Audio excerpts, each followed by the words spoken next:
Fala pessoal, beleza? O objetivo do vídeo de hoje é trazer aí a atualização do meu projeto de empates, né? E esse também será aí o meu último vídeo sobre esse projeto. Eu considero que esse projeto está concluído agora, depois de 1 ano e 3 meses mais ou menos.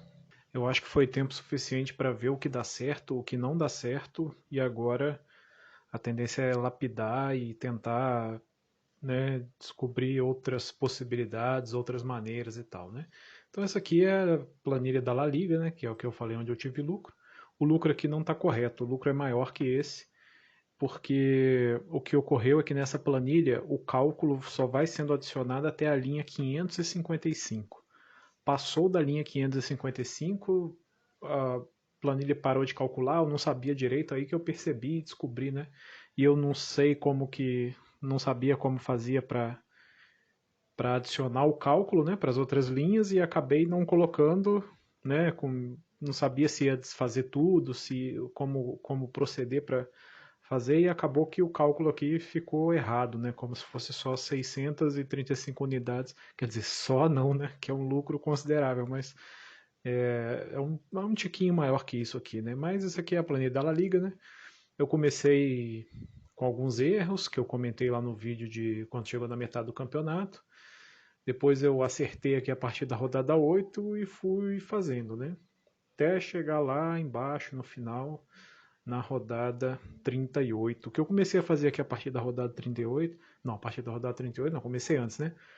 Mas eu sistematizei isso um pouco melhor, né? Coloquei todos os times da liga, coloquei, né, os times que estavam fora da metodologia, coloquei os times que estavam dentro da metodologia e aí foi ficando mais organizado, né? Na hora de fazer, na hora de pegar e fazer os cálculos, né?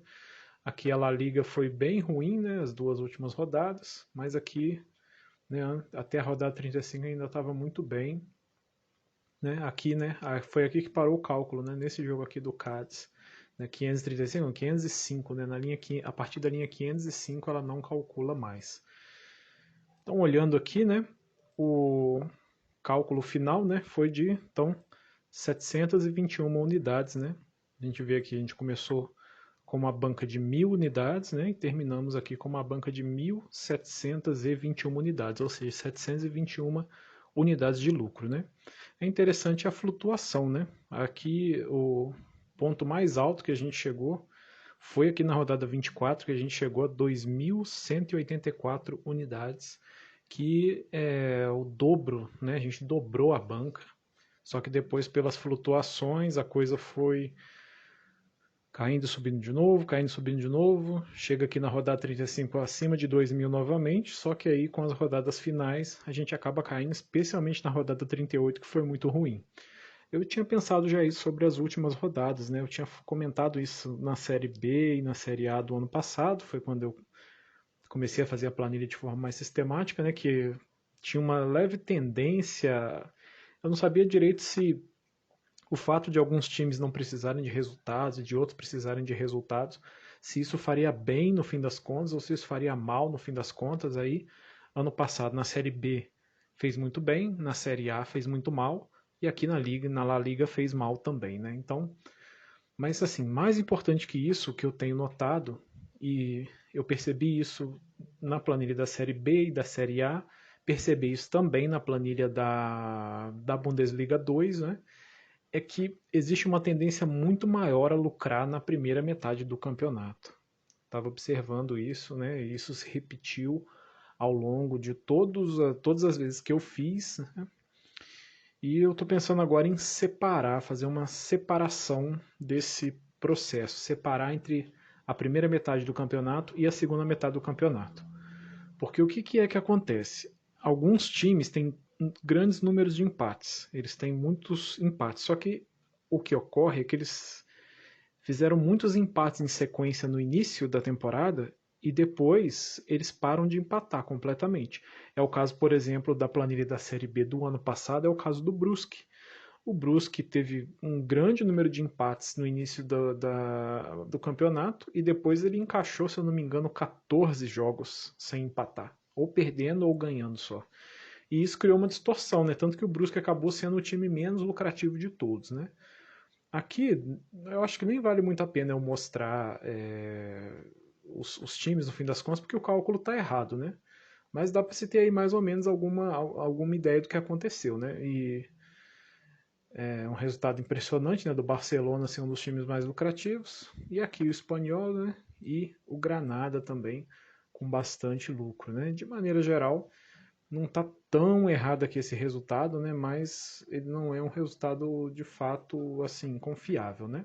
Então não tem muito mais a acrescentar, né? Eu diria que esse método, né, essa maneira de olhar aí para o mercado do empate, ela tá assim validada. Tem um sentido mesmo isso que eu fiz, de fato, tem alguma coisa por trás desse trabalho aqui que eu consegui fazer, que eu consegui desenvolver, que conseguiu tirar dinheiro desse mercado, né? Então, eu estou assim bastante satisfeito com o que aconteceu, né, com esse resultado aqui, e já comecei a trabalhar aí Brasileiro Série A, né, que já está aí com um lucro considerável, né?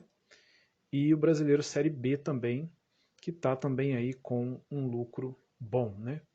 Só que aqui a divisão da banca está diferente. A divisão da banca está feita em 10 mil unidades. Eu fiz isso para não ficar colocando vírgula na hora de poder lançar os resultados. Para poder lançar os resultados de maneira mais sistemática, sem ter que usar vírgula, eu fiz a banca então de 10 mil unidades, separada em 10 mil unidades, né? Então a gestão começa em 1%, né? Então a stake entrada em cada jogo, então, é uma stake de 100, que na verdade o que eu estou usando não são 100 reais, é 10 reais, né? Estou confiando no método já, mas também não vou sair assim, né? Não preciso sair enfiando dinheiro desse jeito, né? Mas, né, o que eu fiz aqui de novidade, né, que eu pensei e parece que acabou dando certo, foi que eu comecei a fazer a partir logo da rodada um, né? Tá aqui que eu comecei a fazer a partir da rodada um.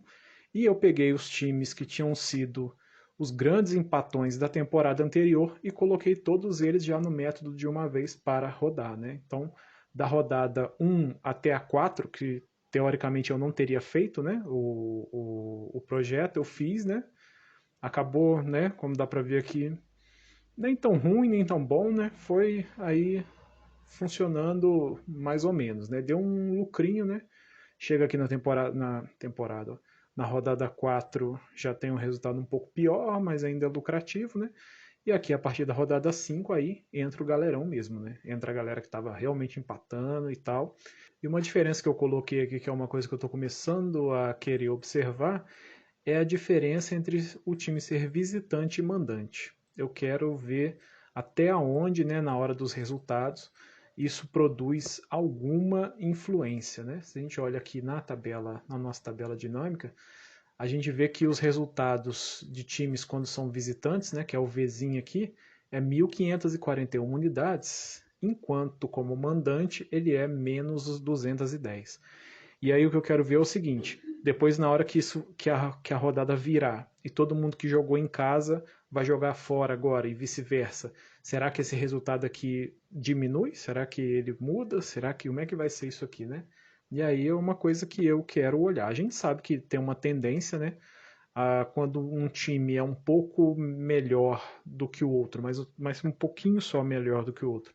Se ele joga como visitante, o jogo tem uma tendência bem forte ao empate, mas a gente não sabe até onde, assim, trabalhando sistematicamente, todas as rodadas como a gente está trabalhando, até onde isso é lucrativo, né? Então a Série B está aí com 1.338 unidades e a Série A está aí com 2.920 unidades, né? Começou mal por conta do Corinthians, que era um grande empatão lá do ano passado, e ele simplesmente não empatou nada, né? Não deu a oportunidade para a gente sair de nada, chegou aqui nas 400 e chegou aqui, né, nas 800, junto com o Ceará, que também era um grande empatão e deixou a gente na mão, né? Então, só que aí o América deu uma ajuda aqui, né, a suavizar esse head, e depois nas rodadas seguintes a coisa acabou ficando muito melhor aqui até chegar na última rodada, né? Nas últimas rodadas que a gente teve aqui, né, o empate do Atlético Goianiense, que pagou aí uma bolada, né?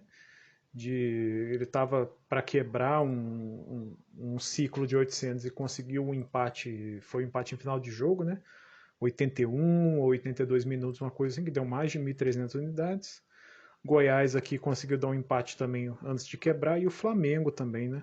Aí no jogo contra o Fortaleza, né? Conseguiu também dar esse empate pra gente e dar uma ajuda aí pro método, né? Então, tá rodando, né? Esse então é aí o último vídeo sobre esse método. Eu agradeço aí quem acompanhou, né? É uma coisa que não tem tantas visualizações, né? A coisa que tem menos visualização aqui no canal é esse projeto, mas eu vejo que as pessoas que comentaram antes são as pessoas que continuam comentando e que algumas pessoas mandaram e-mail também querendo conversar um pouco mais sobre ele, e acabou sendo também bastante produtivo isso, né? E esse aqui é o último vídeo sobre o projeto de back aos empates, tá? Então, eu não vou falar mais sobre isso, né? Mas eu comecei também, né, junto com essa rodada aqui da Série B e Série A, um projeto de lei aos empates, que é para usar o mesmo princípio, ou mais ou menos usar a mesma lógica, só que no LTD das equipes que menos empatam, né? Das equipes que estão aí há 2 anos, que são as menores produtoras de empates. Mas eu confiei fazer isso apenas na Série A, tá?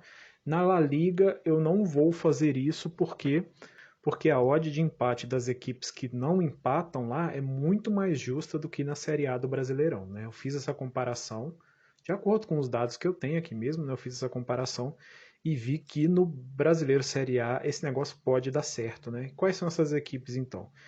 É o Atlético Paranaense, o Flamengo, o Fortaleza, o Palmeiras e o Atlético Mineiro, né? Estão aí há 2 anos, né? Sendo os times que produzem menos empates, né? E confirmaram isso novamente na Série A do ano passado. Então eu estou trabalhando com eles também num sistema de MG, né? E assim, tá bem inicial ainda, né? Eu estou trabalhando com R$ 1 em cada um. E se eu achar, né, futuramente aí que dá pé, né, que tem alguma coisa boa para tirar disso, aí eu faço um vídeo em especial sobre isso, né, para compartilhar aí, né, um LTD no mesmo sentido, na mesma medida, né. Então é isso, pessoal. Obrigado aí para quem acompanhou o projeto, né. Podemos considerar aí um projeto de sucesso, né. Eu vou continuar trabalhando com isso aqui lapidando, porque também eu já comecei meio que assim a ganhar, né? Eu não terminei nenhum até agora totalmente em prejuízo, né? Os dois que eu fiz no ano passado ainda terminei com um lucrinho pequeno, mas terminei, aí trabalhei e observei agora esse ano aí a La Liga e a Bundes 2 e terminei com um lucrinho também, né? Que deu para justificar aí esse tempo todo fazendo, e agora no Série A e Série B do Brasileiro, a coisa parece que já está bem encaminhada já, né? E eu só pretendo, assim, quando chegar na metade da temporada, talvez reduzir um pouco o valor de cada unidade dentro da stake para não devolver tudo, né? Porque eu quero confirmar essa ideia aí, né? Se é realmente ao longo da segunda fase do campeonato a coisa desanda, né? Mas então é isso, né? Um abraço aí e até o próximo projeto.